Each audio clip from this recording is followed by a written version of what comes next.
Bienvenue, merci à tous de vous informer sur RTI 1, les titres de ce 20h. Face à la presse ce jeudi, le chef du gouvernement ivoirien s'est voulu rassurant.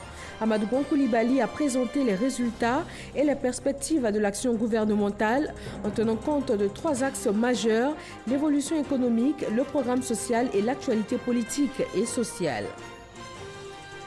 La facture d'eau potable de l'État ivoirien s'élève à 8 milliards de francs CFA chaque année. Une somme importante due notamment au gaspillage de l'eau potable dans les structures publiques. Zoom ce soir sur l'utilisation non rationnelle de l'eau potable à l'occasion de la Journée internationale de l'eau célébrée chaque 22 mars. Michel Temer, l'ancien chef de l'État brésilien, a été arrêté ce jeudi dans le cadre de l'enquête anticorruption liée au groupe pétrolier public Petrobras. Il a été placé en détention, tout comme l'ancien ministre des Mines et de l'Énergie. Bonsoir à tous, nous sommes ravis de vous retrouver pour ce nouveau journal sur RTI 1. Le Premier ministre Amadou Gon Coulibaly était face à la presse nationale et internationale ce jeudi. Il est revenu sur certains points qui animent l'actualité politique nationale, notamment la réforme de la Commission électorale indépendante CEI, les contestations observées suite à l'élection du président de l'Assemblée nationale. Il a appelé les acteurs de la vie politique ivoirienne à l'apaisement. Herman Guivet. Une commission électorale indépendante, encore plus équilibrée, c'est l'objectif à terme que vise le gouvernement, un objectif qui ne saurait être atteint sans la participation de tous, d'où l'ouverture des consultations avec toutes les couches sociales. Dixit Amadou Gon Coulibaly, Premier ministre de Côte d'Ivoire. Nous allons reprendre donc les discussions.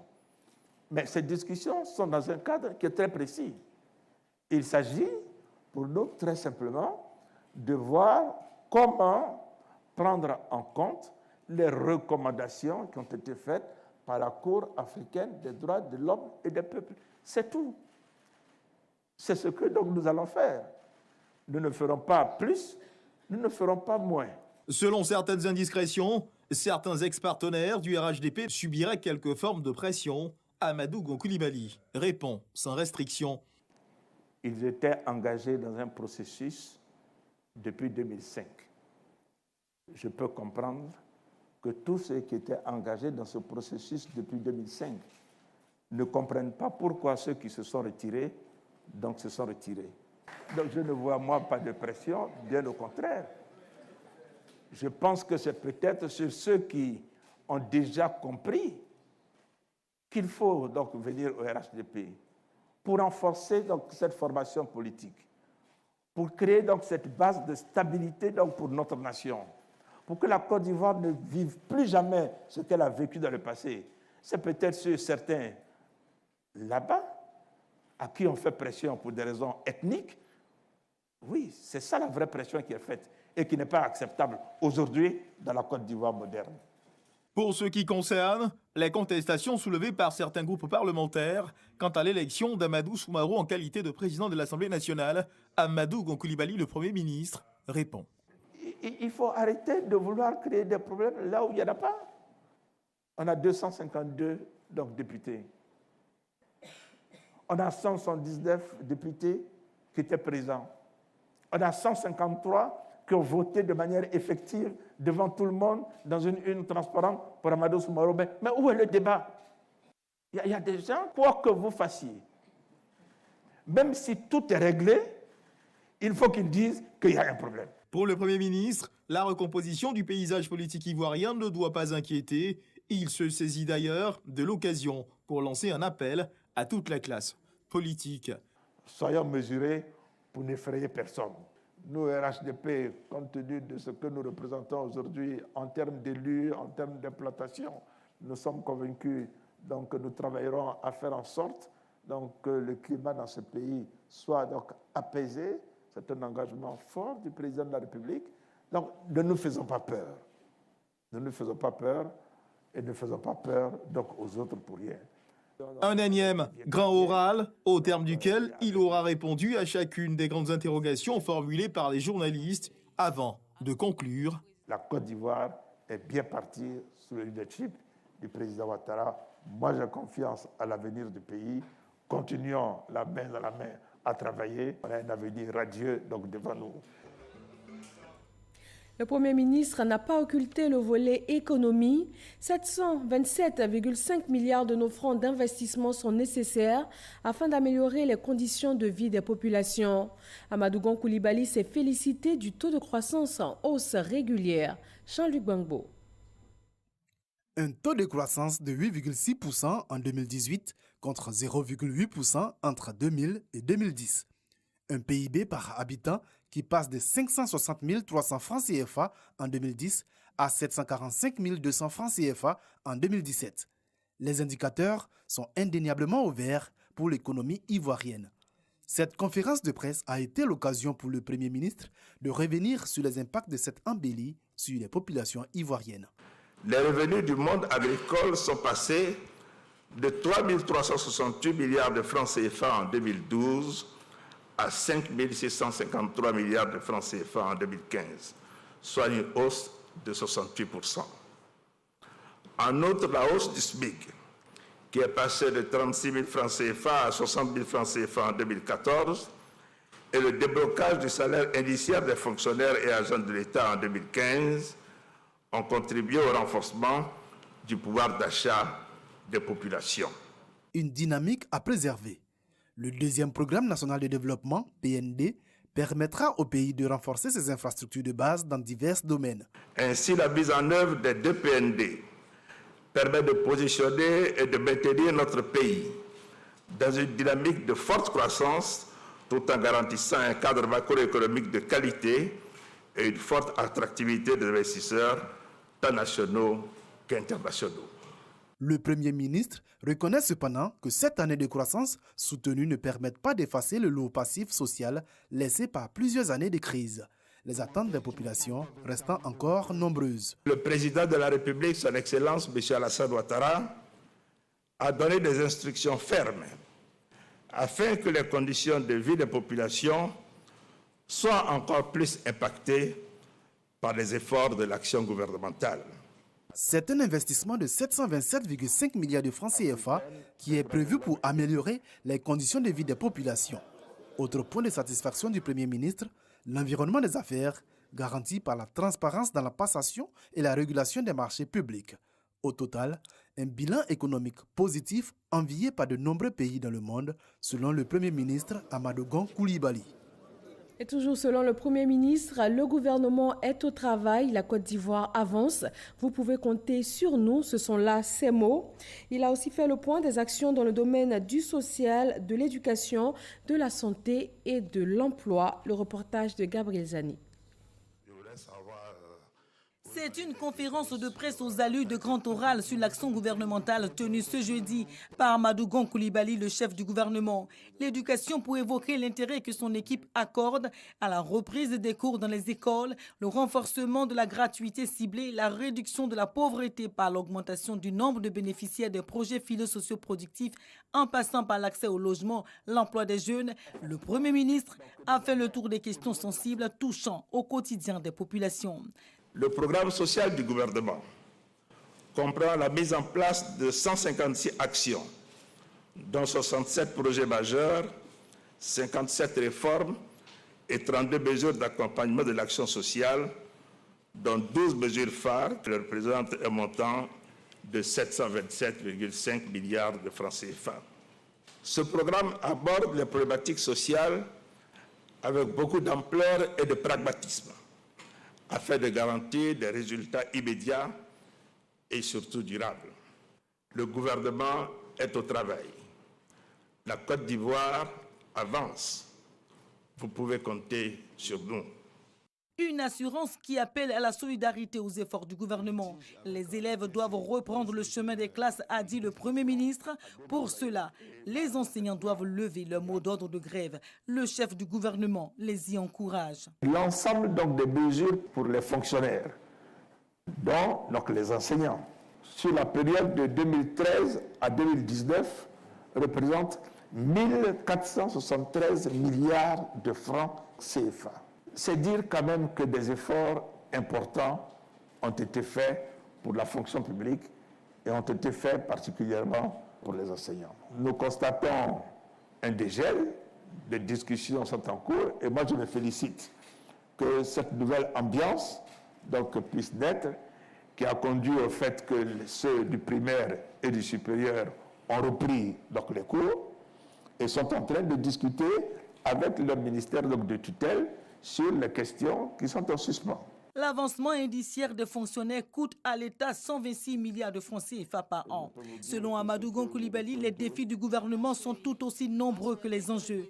En ce sens, 2019-2020, ces années sont placées sous le signe du social. Un social qui commence par un sujet tout aussi clé que la couverture maladie universelle. Je prends donc l'engagement que nous pouvons donc tenir le délai du 1er octobre 2019 pour lancer la couverture maladie universelle. Je suis sûr qu'à cette date, les 725 centres identifiés pour prendre en charge les malades donc, de la CMU seront effectivement réhabilités. Les contrats sont passés, les ressources sont disponibles et le délai que nous avons donné est le délai normal d'exécution des travaux. Dès le mois de juillet, démarrage des cotisations. La couverture maladie universelle pour les plus modestes entrera dans sa phase opérationnelle dès le 1er octobre 2019. Dans ce sens, le gouvernement est prêt à tenir ses engagements pour aboutir in fine à l'accalmie sociale. Un apaisement que le chef du gouvernement a appelé de tous ses voeux pour conclure sa rencontre avec la presse nationale et internationale. Journalistes, élus et membres du gouvernement se sont exprimés après ce point fait par le Premier ministre. Il y a beaucoup de choses qui ont été faites et beaucoup de choses sont en cours. Les résultats concrets sont là. Pour ce qui nous concerne, c'est de créer les conditions de la réussite de nos activités, de l'amélioration de l'environnement des affaires. Et nous pouvons dire que d'après tout ce que nous avons entendu et tous les engagements que le Premier ministre aujourd'hui a pris au nom du gouvernement et au nom du chef de l'État, en tout cas, nous sommes convaincus. Donc disons que j'apprécie à juste titre l'initiative prise par le Premier ministre ivoirien de pouvoir échanger de façon périodique avec les journalistes, ce qui démontre sa volonté de transparence dans la gestion des affaires publiques et de pouvoir donner aux hommes des médias de s'exprimer de façon libre. Parce que nous avons constaté que le débat était ouvert, les journalistes se sont exprimés de façon aisée et cela est très constructif pour le débat économique et le développement pour un pays comme la Côte d'Ivoire. Le Premier ministre a donné des réponses satisfaisantes dans le cadre général de la santé de l'économie ivoirienne, surtout au niveau des tendances de la macroéconomie et les différents indicateurs qui sont au vert. Mais il a notamment reconnu également quelques problèmes, notamment dans l'agriculture concernant la filière de la noix de cajou. Il a reconnu qu'il y avait effectivement des problèmes, qu'il avait saisi le directeur général de l'instant de régulation de cette filière pour voir comment trouver des solutions qui sont dans ce secteur. J'ai été très contente d'être à cette conférence et j'en sors très rassurée. Rassuré par les réponses du Premier ministre, rassuré par la réalité sur le terrain. Le plus important, c'est de laisser le président de la République et son gouvernement travailler à résoudre le quotidien des Ivoiriens. Satisfait des réponses que M. le Premier ministre a données aux différentes questions. Que les gens soient rassurés, il y aura une CEI équitable. Il y aura une CEI qui va se préoccuper des élections et également de la paix, parce qu'une bonne élection est en rapport donc avec la notion de cohésion sociale, paix. Et les gens en sont conscients. S'agissant donc de la CEI, il dit qu'il peut y avoir des divergences. Mais le fond, c'est qu'il y a une volonté de changement, il y a une volonté de mise à jour de cette institution qui est importante pour la construction de notre démocratie. Donc mon sentiment, c'est un sentiment de joie et de satisfaction au vu donc de cette conférence de M. le Premier ministre. La 8e session annuelle du Conseil national de lutte contre le sida s'est tenue ce jeudi à la Primature. Une rencontre des membres du Conseil et acteurs du système sanitaire présidée par le vice-président Daniel Kablon-Duncan. On note une baisse de la prévalence du sida qui est passée de 4,7% en 2005 à 2,5% en 2018. Les perspectives pour 2019-2020 ont été définies et on retient entre autres l'apport d'une contribution financière nationale plus substantielle pour prendre le relais des financements extérieurs. Dans le domaine sécuritaire, 97 élèves commissaires en fin de formation ont reçu ce matin leurs épaulettes. Le parrain de cette 41e promotion, le ministre d'État, ministre de la Défense, a invité ses nouveaux commissaires à la loyauté et à la discipline. Abou Sanogo. Ils sont issus de la 41e promotion 2017 et 2019 des élèves commissaires de police. Leur devise, discipline, loyauté et responsabilité. Après une formation théorique et une autre pratique, le tout d'une durée de 24 mois, 97 élèves commissaires, dont 5 de nationalité togolaise et 12 femmes issues pour les uns du concours interne et pour les autres du concours externe, déclarés aptes à exercer la fonction de commissaire de police, ont reçu leurs épaulettes couronnement de leur formation en présence de membres du gouvernement, de parents, amis et connaissances des mains de leur parrain, le ministre d'État, ministre de la Défense, Ahmed Bakayoko. Par cet acte, ils viennent intégrer les effectifs de la police nationale. Désormais, vous appartenez à un corps qui fonctionne selon un ordre hiérarchique bien réglementé. Vous devez donc agir selon les instructions de votre hiérarchie. C'est la discipline qui fait la force des armées. Dans vos fonctions, vous devrez faire preuve de loyauté envers l'État, envers ceux qui incarnent l'État et envers les institutions de la République. Parrain de la 41e promotion des élèves commissaires, le ministre d'État, ministre de la Défense, Ahmed Bakayoko, a invité ses filleuls à demeurer des exemples. Je vous exhorte à être des bons commissaires de police et je compte sur vous pour apporter un plus à tout ce qui a été construit. Et je vous sais capable, car j'ai visité tous les modules de formation de l'école de police. Je sais que vous êtes arrivés à bout, vous êtes des gens capables, vous pouvez faire honneur au pays. Demeurez disciplinés. La mission de ce nouveau commissaire, qui intègre les rangs de la police nationale, est d'assurer avec professionnalisme la sécurité des Ivoiriens et les biens. Un défilé à pied a parachevé cette double cérémonie de baptême, de promotion et de remise d'épaulettes.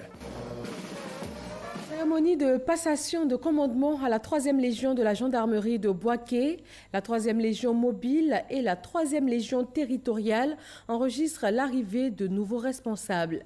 Kader Sogodogo. Gendarmerie nationale, 3e Légion de Bouaké. Le lieutenant-colonel Diomandé Douagon Laye, nouveau commandant de la 3e Légion territoriale, et le lieutenant-colonel Kwaku Kofi Sej, nouveau commandant de la 3e Légion mobile, reçoivent la garde du drapeau de leurs unités le temps de leur commandement. Ils auront à cœur de faire triompher les valeurs de la gendarmerie nationale pour une parfaite sécurisation des populations. Mon général, dès votre prise de fonction, vous nous avez donné votre feuille de route qui constitue pour nous une boussole. Parmi les points indiqués, je voudrais citer la discipline, la cohésion, l'éthique et la morale qui seront le levier de mon commandement. Le commandant supérieur de la gendarmerie nationale, le général de brigade Alexandre Apalo Touré, rappelle à ses hommes la rigueur qui doit animer le gendarme. Vous devez rester debout pour défendre la République. Vous devez rester debout pour travailler loyalement. Vous devez rester debout pour protéger la population. Je vous dis et je répète qu'il ne sera jamais question pour moi de composer avec des personnes qui ne sont pas honnêtes. Il ne sera jamais question pour moi de tolérer des comportements déviants vis-à-vis de la population, vis-à-vis de l'administration, vis-à-vis du corps judiciaire ou vis-à-vis des institutions républicaines dans leur ensemble. Vous avez le devoir de rester gendarme. Ces nouveaux responsables prennent fonction au moment où le projet de réhabilitation de la 3e Légion de gendarmerie de Bouaké, engagé par l'État de Côte d'Ivoire, avance à grands pas. Entre défilés des troupes et animation de la musique de la gendarmerie, les gendarmes ont confirmé leur attachement aux valeurs républicaines. Carte biométrique d'identité du réfugié, l'enrôlement démarre le 25 mars prochain. L'opération a été lancée à la direction d'aide et d'assistance aux réfugiés et apatrides du ministère des Affaires étrangères. Les réfugiés ont été informés sur la biométrisation de leur carte d'identité afin de répondre aux exigences de la législation ivoirienne. Wodjantele Soro et Michel Diré. La carte d'identité biométrique du réfugié est désormais accessible. Sa validité est de 5 ans. Les réfugiés vivant sur le sol ivoirien bénéficient ainsi de la protection renforcée de leurs caractéristiques identitaires. La directrice de la DARA, Direction d'aide et d'assistance aux réfugiés et apatrides, dresse le planning de l'opération de la nouvelle pièce.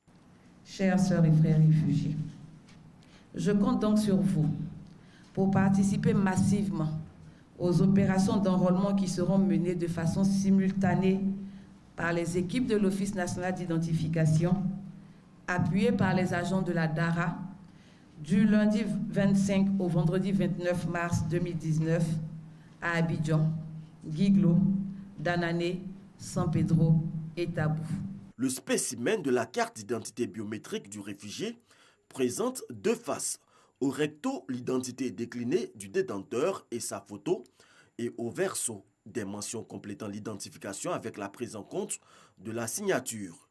L'Office national d'identification est l'opérateur technique qui conçoit le modèle biométrique. La nouvelle carte de réfugié est sécurisée au même titre que la carte nationale d'identité et la carte de résident.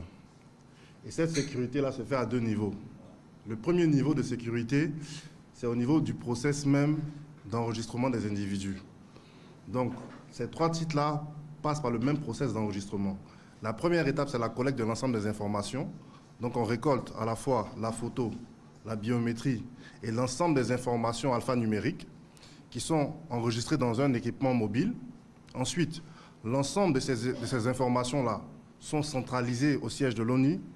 Ces informations sont vérifiées et contrôlées. On s'assure de l'exhaustivité de chacun des champs et ensuite on fait une comparaison sur la base de la biométrie.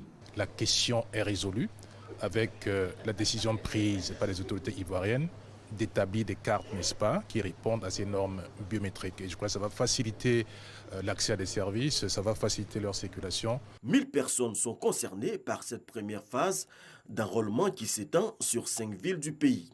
L'âge requis est de 14 ans. La carte biométrique, je pense que ça va permettre à chaque réfugié d'être accepté en Côte d'Ivoire, au niveau des emplois, au niveau des services bancaires. Après la fin de l'enrôlement, la distribution des cartes se fera 1 mois plus tard. La confection de cette pièce d'identité en unité, selon la DARA, coûte 5 000 francs CFA. Demain vendredi, le monde va célébrer la journée de l'eau, une journée internationale instituée par l'Organisation des Nations Unies. Et on s'intéresse ce soir à un phénomène dans les structures publiques qui influe sur le budget de l'État chaque année, le gaspillage de l'eau potable. Il a coûté environ 10 milliards de francs CFA par an à l'État jusqu'en 2010. Zoom sur l'utilisation non rationnelle de l'eau potable dans ce reportage de Francis Boifo. Lycée moderne de Cocody. Après une partie de football, des élèves s'élancent en masse vers une fontaine. Dans cet établissement public, plusieurs robinets ont été installés. Nous avons à notre disposition plusieurs fontaines, ce qui nous aide à ne pas sortir de l'école pendant les heures de cours parce que souvent nous avons cours et puis nous avons soif. Nous descendons directement pour utiliser l'eau. En tout cas, c'est une bonne initiative. Nous remarquons que certains de nos camarades, après avoir utilisé les robinets, ne ferment pas correctement le robinet. Et du coup, il y a de l'eau qui coule. Et ça, c'est du gaspillage. Gaspillage d'eau potable. Le phénomène touche toutes les structures publiques. C'est par exemple laisser fuir l'eau des robinets ou laisser couler l'eau quand on se brosse les dents. Utiliser la chasse d'eau pour se débarrasser d'un papier mouchoir. Peu importe la manière, le gaspillage d'eau dans les établissements et collectivités influe sur le budget de l'État. Avant 2010, la facture d'eau de l'État était de 10 milliards par an. Bon, bien sûr, l'État a pris le taureau par les cornes en mettant en place un service de dépenses d'eau de l'État qui, dans les actions que ce service continue de mener, a pu faire des économies substantielles qui nous ont permis de payer 8 milliards au lieu de 10 milliards par an. 2 milliards d'économies par an, c'est beaucoup d'argent. Vous pouvez construire une infrastructure qui puisse alimenter 10 000 personnes en eau potable. Selon un rapport publié par le Centre d'information sur l'eau, cette ressource est en grande partie fournie à partir des nappes phréatiques, des cours d'eau, des lacs et barrages. Lorsque vous gaspillez la ressource, ça veut dire que vous raréfiez la recherche de cette ressource-là. Et plus les investissements seront lourds pour chercher de l'eau, plus le coût unitaire va être élevé. C'est une évidence. Donc ne gaspillons pas l'eau parce qu'elle peut servir toujours aux populations futures. Plusieurs études révèlent. Laisser couler l'eau avec une forte pression pendant 3 minutes, c'est gaspiller 18 litres minimum, quand une fuite au niveau de la chasse d'eau fait perdre 25 litres d'eau par heure. Des gestes simples suffiraient à éviter le gaspillage. L'eau est source de vie et on le sait. Préservons-la. Tous les 21 mars, les Nations Unies entreprennent une campagne de sensibilisation sur l'importance de tous les types de forêts. Cette année, la Journée internationale des forêts veut promouvoir l'éducation pour apprendre à aimer la forêt. L'éducation à tous les niveaux, fondamentale pour parvenir à une gestion durable des forêts et à la préservation de la biodiversité. Une autre journée mondiale, celle de la francophonie, qui a été célébrée hier mercredi. En Côte d'Ivoire, le ministère de la Culture met l'accent sur les femmes et sur la jeunesse pour une paix durable dans la diversité. Christelle Dja et Franck Quadio. Ils sont venus de partout célébrer l'édition 2019 de la Journée internationale de la francophonie. Les 300 millions de locuteurs issus des 5 continents à travers, leurs représentants s'engagent à la promotion de la diversité culturelle, à la valorisation de la langue française et au bannissement des clivages sociaux. J'aimerais aussi exprimer le vœu que la francophonie puisse continuer son rôle majeur de fédérateur et que cette célébration soit non seulement un vrai moment de partage et de convivialité, mais aussi l'occasion de nous projeter positivement, ensemble, à travers notre communauté francophone, dans un avenir fait de paix, de prospérité et de bien-être.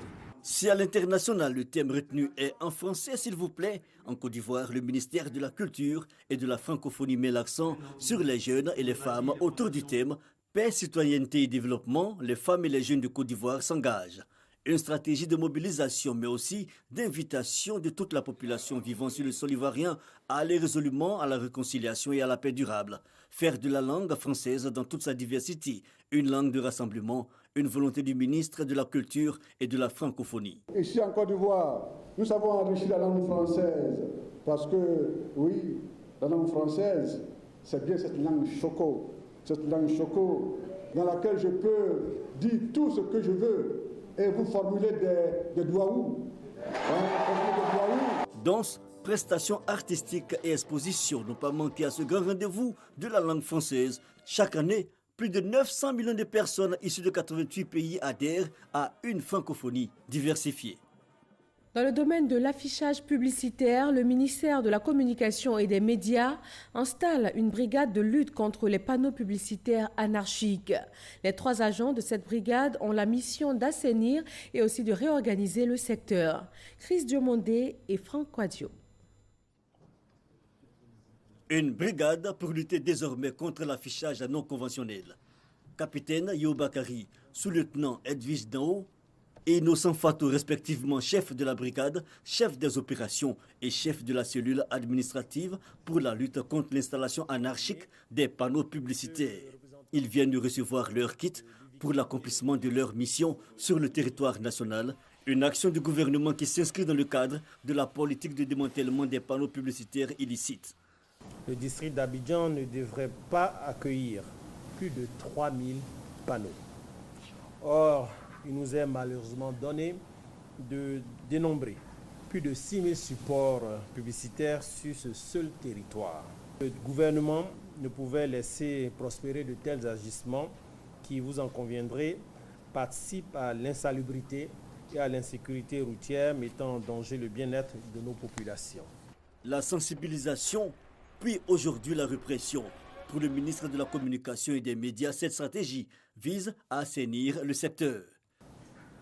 La brigade, dont la compétence s'étend à tout le territoire national, sera chargée de contribuer à l'assainissement du secteur de la communication publicitaire en exécution des décisions proposées par le Conseil supérieur de la publicité au ministère en matière de manquement aux obligations de la communication publicitaire.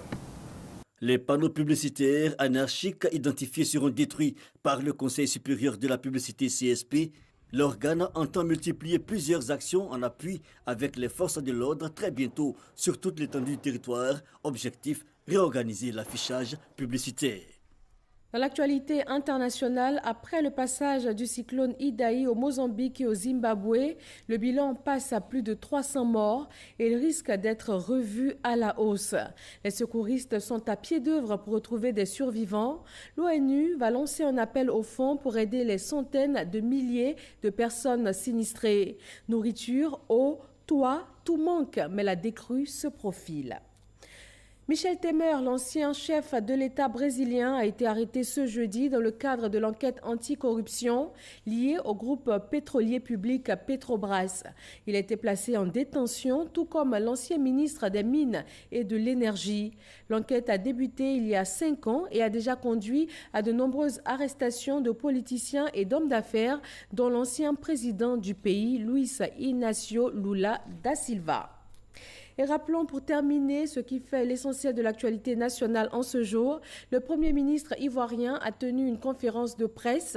Il a fait le point des actions dans le domaine du social, de l'éducation, de la santé, de l'emploi, de l'économie. Amadou Gon Coulibaly n'a pas occulté le volet économie donc. Il s'est félicité du taux de croissance en hausse régulière. 727,5 milliards de nos francs d'investissement sont nécessaires afin d'améliorer les conditions de vie des populations ivoirienne.